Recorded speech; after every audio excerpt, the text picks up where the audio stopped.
먼저 내가 할 수 없는 것을 다른 사람에게 하지 말라라는 소극적 황금률의 측면에서, 다른 한편 내가 할 수 있는 것을 남에게 행하는 적극적 황금률이라는 측면에서 오늘 말씀을 좀 드리고 싶습니다.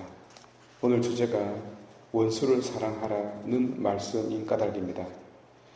원수를 미워하라라는 말은 잘못된 것이 아니고 정의의 출발점이기도 합니다. 많은 이들을 불편하게 만드는 원수를 사랑하라는 말씀, 그렇다고 딱히 반론을 제기할 수 없는 그런 근엄한 가르침입니다. 물론 반론을 수도 없이 제시할 수는 있습니다. 그러나 그 끝은 말할 수 없는 삭막함과 가슴속 공허로 이어집니다. 우리가 잘 알죠.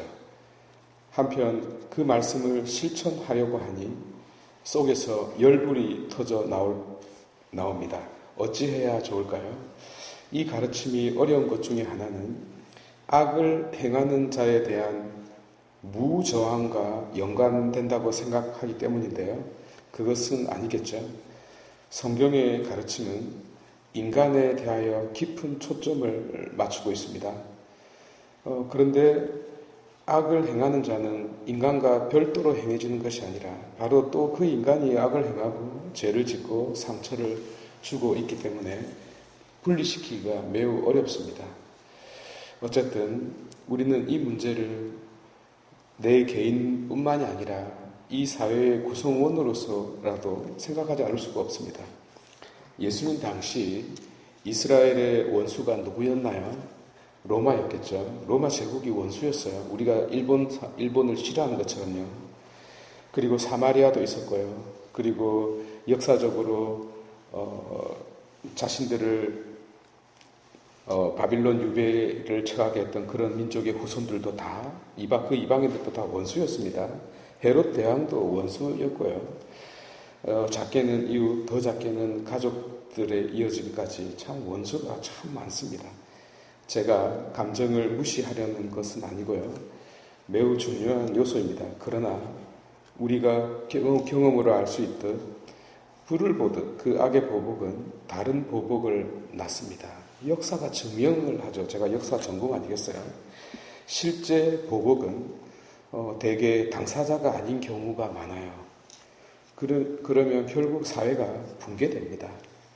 또 이 악의 보복은 집단주의를 낳고 전체주의를 낳고 폭력적 통치와 결국 독재로 이어지게 되거든요.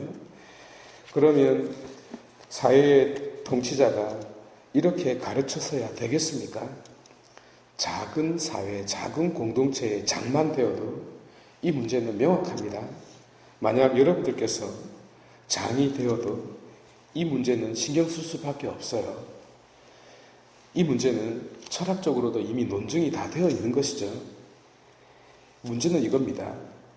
악을 행하는 자, 상처를 주는 자가 악한 사람이라고 가정해 볼까요? 그러면 그 악을 응징하는 자, 곧 상처를 받았다가 다시 상처를 주는 자는 악한 사람입니까? 선한 사람입니까?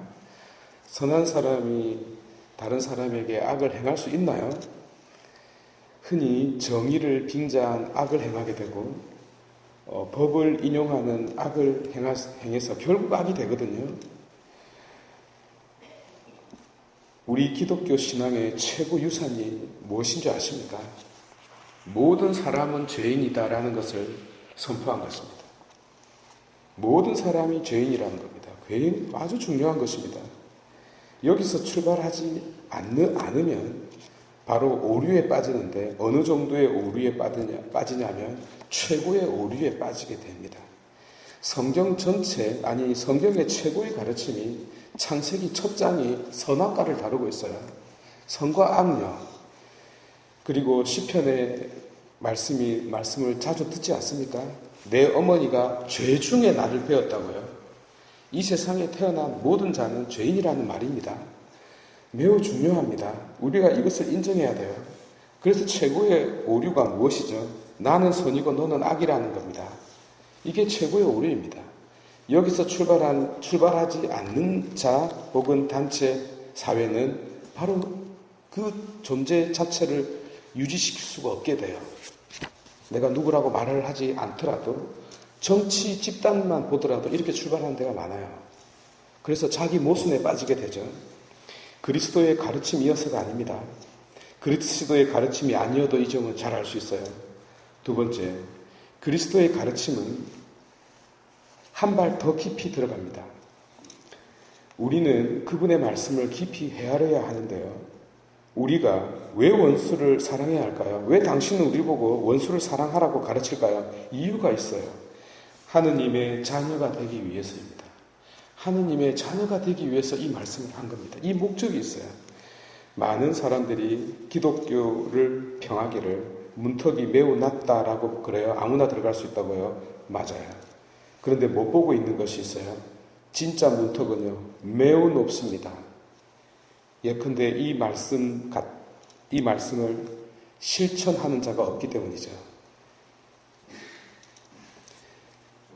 예수님께서는 아버지를 우리들에게 소개해 줍니다. 하느님의 자비를 해가 매일 떠오르는 것처럼, 그리고 비가 내리는 것에 빗대어서요. 하느님의 자비는 사람을 가리지 않는다고요. 그래서 하느님께서 완전한 것처럼 하느님의 제자가 되는, 하느님의 자녀가 되는 자들은 아버지를 닮아야 한다고 가르치고 있어요. 따를 수 있을까요? 제가 못하는 것을 여러분들에게 지금 말씀드리는 것은 아닙니다. 제가 할 수 있는 것은 있어요. 모든 사람들을 위해서, 많은 죄인들을 위해서 저 십자가에 달린 그리스도, 당신이 우리에게 하신 말씀 그대로 실천하시면서 구원을 이루신 바로 그분의 제자가, 형제가 되기 위하여, 곧 하느님의 자녀가 되기 위하여 저분을 바라볼 수는 있다는 겁니다. 저분의 사랑을 묵상할 수는 있다는 거죠. 제가 제시할 수 있는 건 그것밖에 없어요. 여러분, 좀 다른 이야기입니다만, 혹은 그리고 결과론적인 이야기입니다만, 칭기스칸이 대제국을 건설할 수 있었던 가장 근원적이고 근본적인 이유가 무엇인지 아십니까? 이 예수님의 말씀대로 원수를 없앴기 때문입니다. 모든 사람을, 모든 부족을 평등하게 되기 때문이에요. 그래서 많은 사람들이 몰려들었고 그에게 최고의 능력을 다 바쳤습니다. 그런데 칭기스칸 사후 그 정신이 희미해지면서 자신의 민족주의를 내세우고 다른 민족을 차별하고 칭기스칸의 그 위대한 이 가르침을 잊어버리면서 곧 원수를 사랑하라가 아니라 원수를 미워하라는 바로 그 말을 그대로 실천하면서 나라가 급속도로 붕괴됐어요.